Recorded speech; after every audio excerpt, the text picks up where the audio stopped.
তো মই প্ৰথমতে শক্তি আশ্ৰম আঞ্চলিক বিশু উৎসৱ পালন সমিতিৰ তৰফে থাকিয়া সবাকে দেৰি কৰি হ'লেও বিশুৱা লগতে ৰঙালী বিহু আৰু নতুন বছৰৰ শুভেচ্ছা আমি জ্ঞাপন কৰিলোঁ। তো আজি আমাৰ শক্তি আশ্ৰম 22তম শক্তি আশ্ৰম আঞ্চলিক বিশু উৎসৱ আজি আমাৰ পৰা আৰম্ভ হৈছে আজিৰ পৰা। তো প্ৰত্যেক বছৰে আমাৰ বিশু উৎসৱ পালন হৈ আহি আছে। তো এইবেলি আমাৰ এবাৰ 22তম আমাৰ বিশু উৎসৱ পালন হৈ আছে এইবাৰ। তো তাৰে ইতিমধ্যে আজি প্ৰথম দিনে কাৰ্যসূচী আৰম্ভ হৈছে। ইতিমধ্যে আমাৰ পতাকা উত্তোলন লগতে আমাৰ শহীদ তৰ্পণ বৃক্ষৰোপণ আমাৰ এই অঞ্চলের প্রতিষ্ঠাতা স্বামীজির সমাধিত বন্তি প্রজ্বলন লগতে আমার খেলাধুলা আমার কার্যসূচী আমার আরম্ভ হয়ে গেছে আমার। তো আজি এর পরে পরে আমার কার্যসূচী আছে বিকালবেলা আজি আমার বিশুয়া ময়না আর বিশুয়া সুন্দরী বাদবাখন। তার পাছত আজি আর বেলেগ কার্যসূচী নাই, এটাই আমার রাতি হব। আর অহাকালি আমার কার্যসূচী আছে আমার সন্ধ্যাবেলা আমার বঁটা বিতরণী সভা। আর তারপরে পরে আমার এই দুদিনের কার্যসূচী যেটা মুখ্য যেটা কার্যসূচী এটা হলো আমার সাংস্কৃতিক আসর। আর এই সাংস্কৃতিক আসর আহিয়া আমার গান পরিবেশন করব আমার অসমের জনপ্রিয় শিল্পী সকারে পরিচিত আমার জুবলি বড়ুয়া মহাশয়া।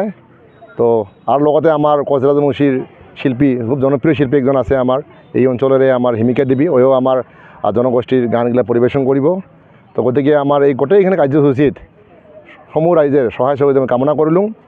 তো কথাটা হল আমি বিশু উৎসৱ পালন কৰাৰ উদ্দেশ্য হল কি বিশু আমাৰ কচৰাজবংশী জাতীয় উৎসৱ এটা আমাৰ, গতিকে আমি এটা পালন কৰবই লাগিব। আমি পালন নকৰিলে আৰ কাই কৰিব। আৰ এই কাৰণে আমাৰ শক্তি আশ্ৰমতে নহয় বৰ্তমান আসামেৰ বিভিন্ন অঞ্চলত এই বিশু উৎসৱটা পালন হয়ে আছে।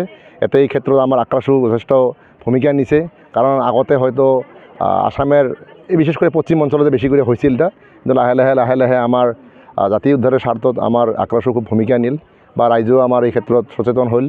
তাৰ কাৰণে এখন বৰ্তমান আসামেৰ একদম শিবসাগৰ যোৱা পৰশুদিনও শিবসাগৰ হয়েছে, শিবসাগৰ ধেমাজিতে আমাৰ বিশু উৎসৱ পালন হয়ে আছে।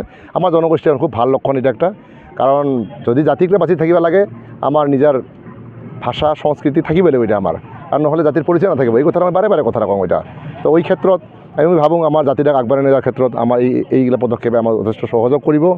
তো মই আগন্তুক দিনতো আক্ৰাসুৰ লগতে আমার রাইজক আহ্বান জানাম যাতে আমার এই অনুষ্ঠানগিলা পালন করে। আর লগতে আমার যেগুলান আমার নাচ গান আছে আমার এইগুলাও আমার চর্চা হবা লাগে। তো এই ক্ষেত্রে অবশ্যই আমি দেখা পাই আছোঁ বর্তমান বিভিন্ন অঞ্চলত আমার কচৰাজবংশী আমাৰ নৃত্যৰ কৰ্মশালা অনুষ্ঠিত হয়ে আছে। আক্ৰাসুৰ লগতে সন্মিলনী বা অন্যান্য রাইজের উদ্যোগতো আমার এই কর্মশালাগুলো হয়ে আছে, যাতে আমার বর্তমান নবপ্রজন্মই আমার যাতে এই বস্তুগুলো যাতে আমার জানিয়ে পায়, যাতে উমা বস্তু শিখিয়ে পায়, যাতে উমা বস্তু আগবাঢ়ি নিয়ে যাব পারে।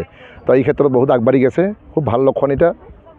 তো গতিকে এই উদ্দেশ্যে আমিও এতে অনুষ্ঠান পাতছোঁ। তো আমার এই ক্ষেত্রে অবশ্যই বহুত আমার বাধা বিঘিনি আছে, আমার বাধা বিঘিনি বেলেগ নহয়, রাজ্যের সহযোগিতা আছে। আমার এই অঞ্চলটা যেহেতু অলপ ভিতৰুৱা অঞ্চল, তো আমাৰ আৰ্থিক ক্ষেত্ৰত কিছু আমার অসুবিধা হয়, কিন্তু আমার এতের কর্মকর্তাগিলা খুব কষ্ট করে আছে, রাজ্য খুব সহযোগ করছে, খুব ভাল সহারি। তো ওই ক্ষেত্রে ওই জন্য আমি নিশ্চয় অনুষ্ঠানটা ভাল করে সফল করে পারিম বলে খুব আশাবাদী।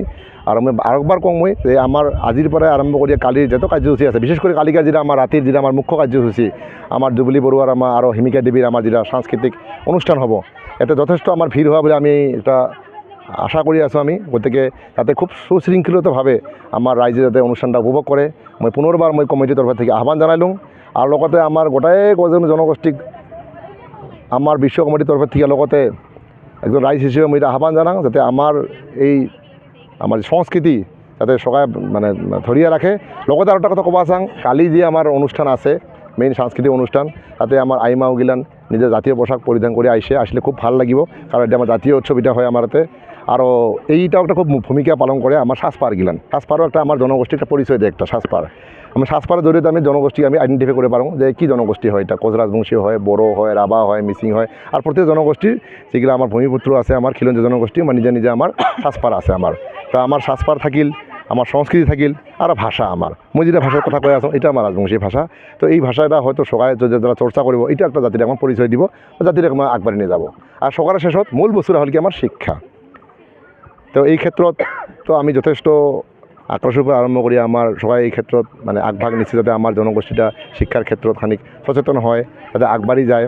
তো আমার এতে আরও একটা ভূমিকা নিব লাগবে আমার অভিভাবক গিলান, যাতে আমার নিজের অঞ্চলের আর নিজের চাওয়াগুলো যাতে স্কুল পাঠায়, পড়াশোনা করে না করে যাতে মনোযোগ দেয়, তাহলেহে জনগোষ্ঠীরা আমার খুব মানে আগবাঢ়ি যাব। তো গতিকে বেশি নাকওঁ মই। তা আমার সাংবাদিক বন্ধুগুলোকে আহ্বান থাকিল যাতে আমার কার্যসূচীখিনি কালিও যাতে আহিয়ে সহযোগ করে, যাতে আমার প্রচার করাত আমার সহযোগ করে, আপনারকো আহ্বান থাকিল। তো সদৌ শেষত মই গোটেইখিনি কাৰ্যসূচীৰ সকলের সহযোগিতা কামনা করিয়া আমার কর্মীবৃন্দগিলান আমাকেও ধন্যবাদ জানাং এই জন্যে, কারণ খুব কষ্ট করিয়া অনুষ্ঠানটা মানে লাগিয়ে আছে। তো সবাইকে ধন্যবাদ দিয়া মোর কথাখিনি শেষ করলাম। ধন্যবাদ।